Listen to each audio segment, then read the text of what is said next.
Ndeto cia kĩeha nĩirĩkĩte kumbũka atĩ bamĩrĩ ĩrĩa ĩrakoretwo yatanahĩirwo na twana tũtano mũthenya wa ira, ndeto iria irakorirwo cia gũkũngũĩrwo mũno nĩ Akenya all across the country nĩ kĩrathimo gĩkĩ kĩa mwanya kũrĩ mwanake ũyũ ũrĩa ũrerĩkanaga nĩ ndereba wa ngari cia matatũ na mũtumia wake gũkorwo magĩtanahĩrwo na twana tũtũ tũtano at a go.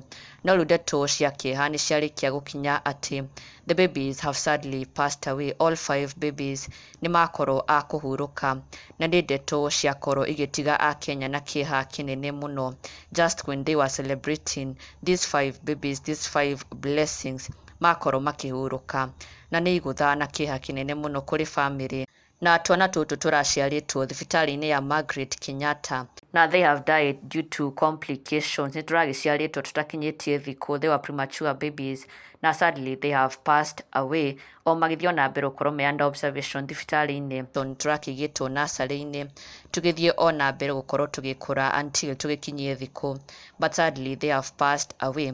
Na our deepest condolences to the 2 parents, Simon Ndung'u the dad na mũtumia wake. Nĩ kĩrarĩ kĩrathimo kĩa mwanya mũno, but sadly the babies have rested.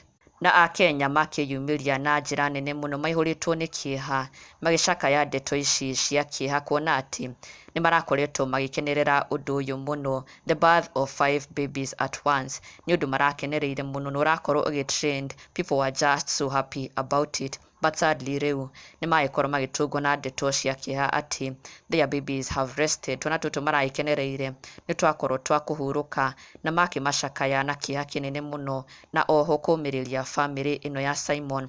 Karangũ wa Mũraya akiuga, may Jehovah comfort this couple, losing your 5 kids is a sad thing, poleni sana, Ngai nĩ ekũmũhe tũngĩ.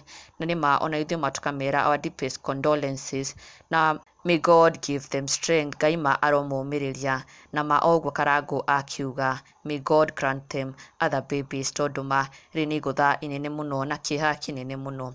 May God see them through this na may the babies rest in eternal peace.